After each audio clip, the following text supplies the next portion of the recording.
teníamos que estudiar con vela porque no había luz y teníamos que responder al otro día con las tareas y las cosas. Y me reunía, yo salía de la empresa que trabajaba en esa época como sea a las 3 de la tarde. Íbamos a estudiar, estudiaba en el SENA 65, como hasta las 6:30, porque ya no veíamos y ya, digamos, ya las esas de energía, ¿cómo se llama? Las plantas ya no daban casi abajo, nos mandaban para la casa, pues ya no estudiábamos a estudiar como pudiéramos. Como estaba viviendo en Cota, como les comenté, no me reunía en la casa de unos compañeros pues para hacer los trabajos, y una vez se nos quemó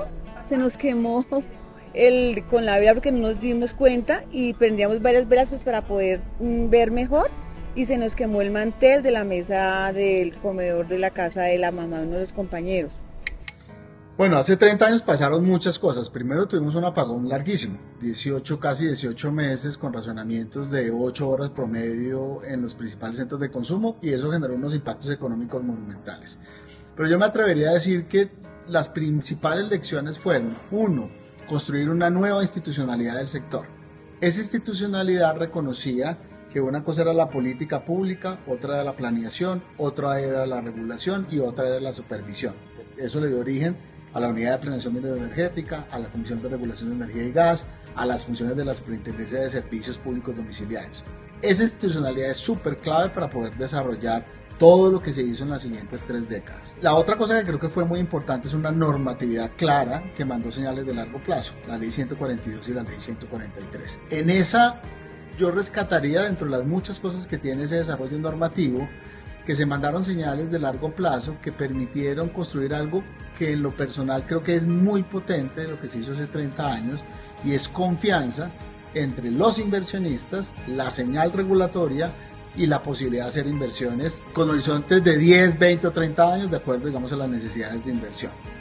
¿Por qué es importante eso? Porque el Estado dejó de utilizar recursos del presupuesto público de la nación para que los particulares, privados, públicos y mixtos hicieran inversiones de enormes cantidades de recursos que nos salieron del presupuesto público, que permitieron construir la infraestructura de generación, de transmisión, de distribución y de comercialización que ha permitido que el país no se apague en los últimos 30 años. Yo creo que esas lecciones que nos costó, porque nos costó Producto Interno Bruto a comienzos de los 90, fueron muy importantes. En 1992 yo no había nacido, pero hubo un apagón y todas las generaciones más grandes cuentan que fue terrible. Según FEDesarrollo, se perdió aproximadamente 1.5 puntos porcentuales de crecimiento en el PIB y además se afectaron 230.000 empleos. La actual coyuntura indica que existe la posibilidad de llegar a un evento como estos. Esto sería muy grave porque afectaría toda la inversión que nos llega al país, lo cual genera problemas tanto en la industria y sobre todo de la calidad de vida de las personas. La inversión se podría ver afectada porque entra menos capital, porque además las industrias van a tener problemas en la generación de, pues obviamente, toda esa actividad si se llegara a haber un apagón.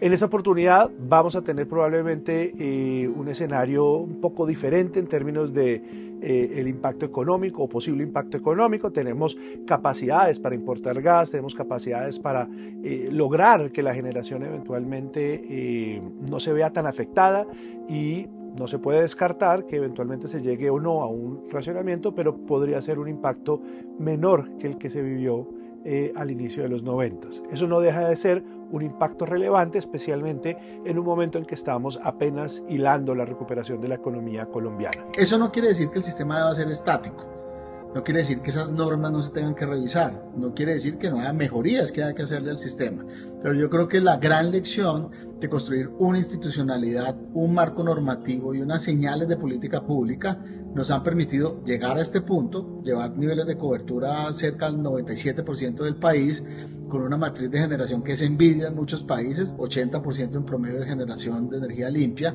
Nos debería permitir dar un paso hacia adelante en optimizar esa matriz. Cuando digo optimizar es hacer un mejor uso de todos los recursos que tenemos, agua, viento, sol, gas, carbón incluso, para poder tener un mix de matriz de generación que sea mucho más resiliente a los fenómenos de cambio climático a los que nos estamos enfrentando mucho más drásticamente hoy.